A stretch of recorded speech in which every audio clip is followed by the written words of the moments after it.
मित्रों, जैसा हम सबके संज्ञान में है कि राजस्थान की वर्तमान सरकार जो अनेक तरह के सब्ज़बाग दिखा करके, अनेक तरह के सपने दिखा करके, झूठे वादे करके सत्ता में आई और सत्ता में आने के बाद में जिस तरह से सत्ता पे बने रहने का संघर्ष पिछले 4 साल तक राजस्थान ने देखा, उसके चलते राजस्थान में जिस तरह से अराजकता का माहौल बना है, राजस्थान में जिस तरह से माफिया राज स्थापित हुआ है और राजस्थान में जिस तरह के भ्रष्टाचार का शासन स्थापित हुआ है, इस सब के चलते राजस्थान में हजारों लोगों की, निर्दोष लोगों की हत्याएं हुई। देश में सर्वाधिक मुकदमे राजस्थान में दर्ज हुए, न केवल थानों में अपितु न्यायालय के माध्यम से, पुलिस में मुकदमे न दर्ज किए जाने की परिस्थिति में न्यायालय के माध्यम से जो 156(3) में मुकदमे दर्ज किए जाते हैं, उनकी संख्या में भी देश में सर्वाधिक अगर किसी एक प्रदेश में हुई तो वो राजस्थान में हुई। महिलाओं पर अत्याचार के 1,61,000 मुकदमे दर्ज हुए। प्रदेश की 27,000 बहन बेटियों के साथ में दुष्कर्म हुआ। महिला शिक्षक को जिंदा जला दिया गया। एम्बुलेंस में गैंगरेप होता है। राजस्थान में देश में सर्वाधिक महिलाओं के प्रति अपराध के मुकदमे दर्ज होने के बाद विधानसभा के पटल पर प्रतिपक्ष द्वारा प्रश्न खड़ा किए जाने पर राजस्थान सरकार के वरिष्ठतम मंत्री भारत में राजस्थान का इतिहास में जो महिलाओं के सम्मान के साथ में संबंध था, राजस्थान की जो पहचान पद्मिनी के जौहर से थी, हाड़ी रानी के शीशदान से थी, गोरा और पन्नाधाय के उत्सर्ग से थी, जो राजस्थान की पहचान मीरा और कर्मा भाई की भक्ति भाव से थी,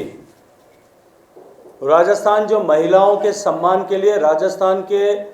लोगों ने अपनी पीढ़ियां कुर्बान की थी, उन सब पर कालिक पोतते हुए विधानसभा के पटल पर हंसते हुए ये कहना कि राजस्थान में बलात्कार इसलिए ज़्यादा होते हैं कि ये मर्दों का प्रदेश है, राजस्थान के महिलाओं के गौरव को ठेस पहुंचाने के साथ साथ में राजस्थान के शौर्यपूर्ण इतिहास पर भी कालिक पहुंचने का काम किया। सरकार पूरी तरह तुष्टीकरण में डूबी है। जिस तरह से घटनाएं करौली में हुई, रामनवमी के जुलूस पर जिस तरह से पथराव हुआ, घटनाओं की जांच में जिस तरह से भेदभाव किया गया, एफआईआर दर्ज करने से लेकर के गिरफ्तारी से लेकर के कार्रवाई से लेकर के चालान पेश करने से लेकर के और मुआवजा देने तक जिस तरह से तुष्टीकरण किया गया, उसके कारण से जिन ताकतों के हौसले बुलंद हुए, उसके चलते उसी तरह की घटनाएं भीलवाड़ा में हुई, जोधपुर में हुई और उन सब से आगे बढ़ कर के ऐसी ताकतों के हौसले बार बार बढ़ाए जाने के चलते उदयपुर की में कन्हैयालाल की नृशंस हत्या की गई, सिर धड़ से अलग कर दिया गया। राजस्थान जैसा प्रदेश जिसके बेटों ने इतिहास में लिखा है कि मंदिरों की रक्षा के लिए हजारों हजार कुर्बानियां दी थी। हम गर्व से राजस्थान के लोग ये कहते हैं कि भारत में यदि सनातन धर्म जिंदा है और भारत में भारतीयता जिंदा है तो उसमें राजस्थान के लोगों का उत्सर्ग जो है वो प्राधान्य रखता है। ऐसे राजस्थान प्रदेश में राम दरबार को बुलडोजर से ढाया गया, राजगढ़ में शिवलिंग को ड्रिल मशीन से तोड़ा गया, आबू रोड में हनुमान जी के मंदिर पर बुलडोजर चलाया गया और इस हिंदू विरोधी सोच के कारण से केवल और केवल अपने वोट बैंक को साधने के लिए जिस तरह से हिंदुओं का उत्पीड़न किया गया, उसके चलते राजस्थान में इस तरह के अलगाववादी ताकतों का जो समाज को बांटने के लिए, मजहब को तोड़ने के लिए, मजहब के आधार पर तोड़ने के लिए समाज को जो प्रयासरत हैं, उनके हौसले बुलंद हुए हैं। इन्हीं के चलते चित्तौड़गढ़ में रतन सोनी की, भीलवाड़ा में आदर्श तापड़िया की, अलवर में योगेश जाटव, हरीश जाटव की और झालावाड़ में कृष्णा वाल्मीकि की नृशंस हत्याएं की गई। सरकार कोटा में पीएफआई को रैली निकालने की इजाज़त देती है, लेकिन रामनवमी के जुलूस से परहेज करती है। ये सरकार के मंसूबे जिस तरह से प्रदेश के सामने आए, नित्य प्रतिदिन प्रदेश में जिस तरह से गैंग वॉर्स हो रही हैं, जिस तरह से माफिया, अलग अलग तरह का माफिया सक्रिय हुआ, उनके हौसले बुलंद हुए, जनता में भय व्याप्त हुआ और अपराधियों के हौसले चरम सीमा पर पहुंचे। इस सब को लेकर के भारतीय जनता पार्टी ने यह तय किया कि बीते 4 वर्षों में कांग्रेस सरकार के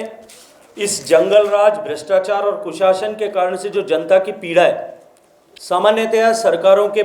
विरोध में या चुने हुए जनप्रतिनिधियों के विरोध में कहीं छोटे मोटे स्वर उठते हैं, कहीं एंटी इनकम्बेंसी ऐसी रजिस्टर होती है, हम सब लोग जानते हैं। लेकिन इस बार राजस्थान के जनता के मन में जो गुस्सा है, उस गुस्से को संकलित करने के लिए जनाक्रोश यात्रा प्रदेश के 200 विधानसभाओं में हो। राजस्थान की जनता के साथ में, किसानों के साथ, युवाओं के साथ, महिलाओं के साथ में, कर्मचारियों के साथ, संविदा पर काम करने वाले कर्मचारियों के साथ जिस तरह का धोखा हुआ है, उस धोखे का कारण उपजे गुस्से को, उस जन आक्रोश को संकलित कर एक ज्वालामुखी के रूप में परिवर्तित करने के लिए राजस्थान के भारतीय जनता पार्टी प्रदेश नेतृत्व ने यह तय किया कि माननीय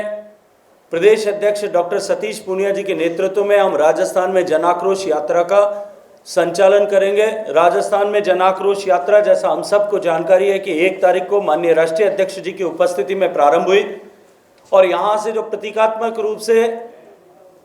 रथों को यहाँ झंडा दिखा करके उन्होंने यहाँ से रवाना किया, राजस्थान भर के कार्यकर्ताओं का आह्वान किया